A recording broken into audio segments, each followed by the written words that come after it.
Hi guys, Kirk and Jay here with Kirk, Giordano Plastering. Today what I'm going to show you guys is a texture. Now granted, we're about an hour and a half away from our house, but there's like 15 windows on a house, and the guy was in trouble, so I said, okay, I'll drive that distance to fix those. He's actually 3 hours from this house. I said, well, I'll video one area so you can see what we're doing just for the heck of it. Put it on my YouTube page.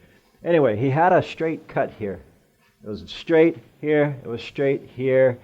And so we put a clear caulking in it. And since I put a clear caulking in it, color coat won't adhere to the caulking, so I had to use a bonding agent. What's a bonding agent? Well, I usually use Weldcrete or some other things. And we just, take for example, this wall here. We're going to color coat this also.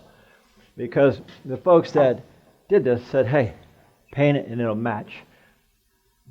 Does it look like it'll match this, guys? I mean, I get a lot of you guys. We got a lot of followers. This will not match. In fact, when it's painted, it'll be more of an eyesore than it is right now because paint enhances flaws.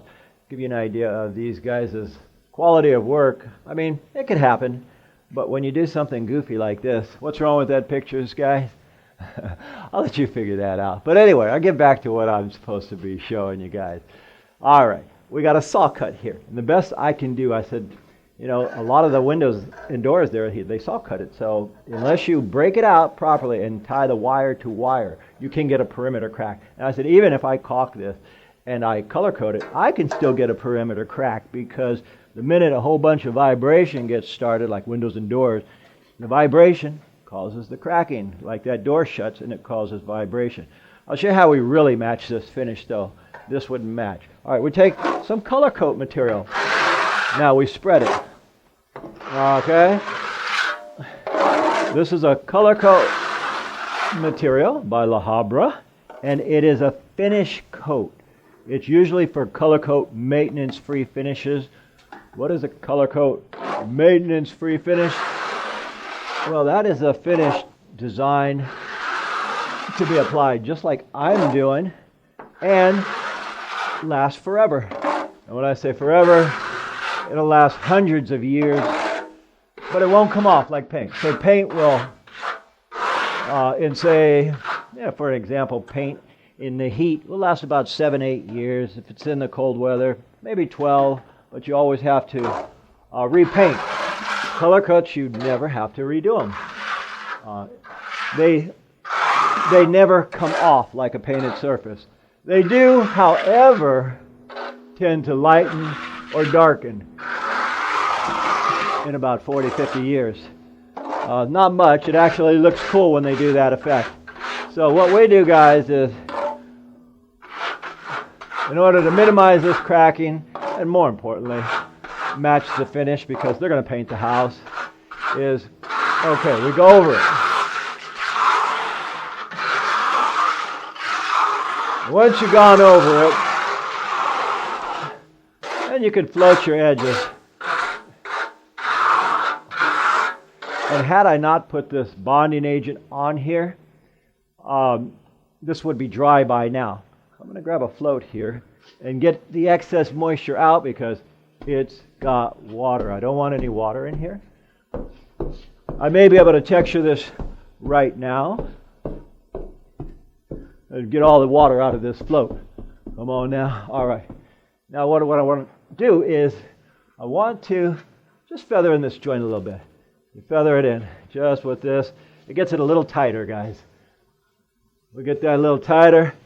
What happens if I go like this to the wall?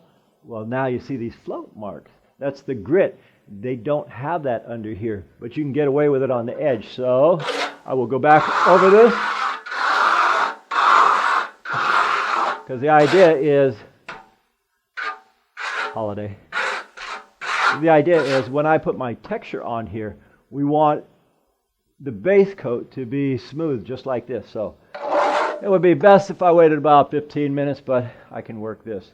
What we do is take the same color coat here, guys. All right. And we look at the finish. Okay.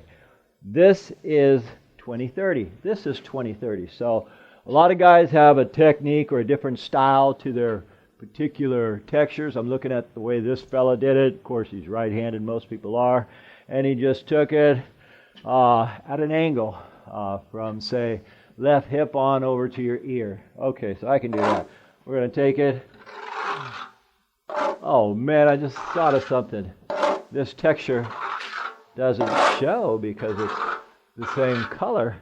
However, to give you an idea of what we're doing, because this is not going to show same color. Let me go over here for a second.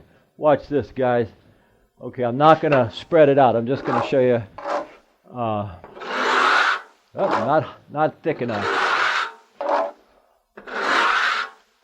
There you go. It's just a texture.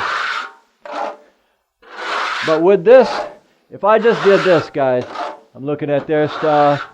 If I just did this and I knocked it down, would that match when it's painted?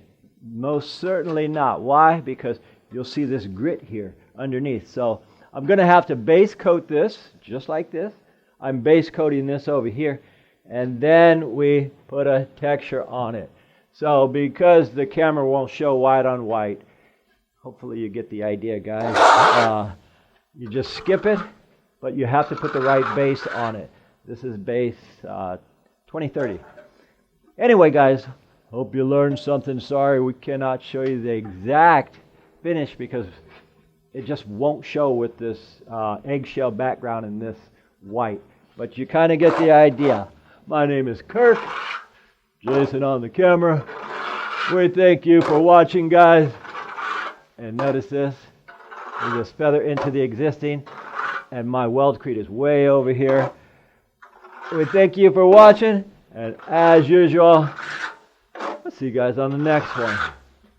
Once again, folks, we thank you for watching, and I really enjoy all your comments. If you guys like this video, please click the like button down below, and also if you enjoy what we do, subscribe to our channel so we can keep making these videos for you. My name is Kirk. And Jay. We thank you for watching, and from the entire Giordano family, we'll see you on the next one.